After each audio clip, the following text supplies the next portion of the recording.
Assalamu alaikum. Our today's topic is smile arc.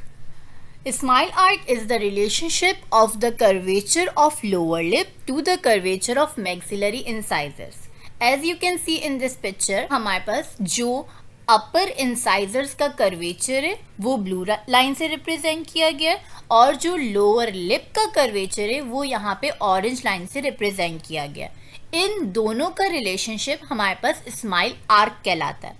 अब दो conditions हो सकती हैं, या तो ये कर्वेचर फॉलो करेगा यानी अपर इंसाइजर्स का लोअर कर्वेचर लोअर लिप के अपर कर्वेचर को फॉलो करेगा या फिर नहीं करेगा।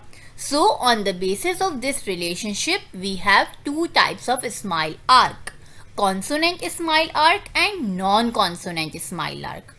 Consonant smile arc क्या है कि अगर तो lower curvature of upper incisor upper curvature of upper lip को फॉलो करता है तो ये कॉन्सोनेंट स्माइल है। इफ इट डज नॉट तो ये हमारे पास नॉन कॉन्सोनेंट स्माइल है।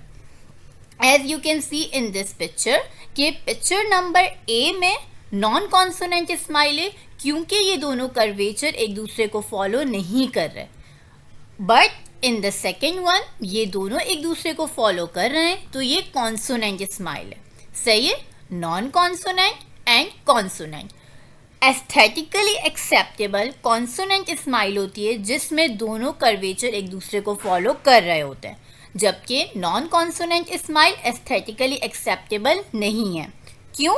क्योंकि यहाँ पे इंसाइजर्स और लोअर लिप के बीच में गैप आ गया है और ये ज़्यादातर इंसाइजल वेयर की वजह से होता है और इंसाइजल वेयर ओल्ड एज के लोगों में देखा जाता है तो ये एस्थेटिकली एक्सेप्टेबल इसलिए नहीं है क्योंकि ये ओल्ड लुक दे रहा होता है।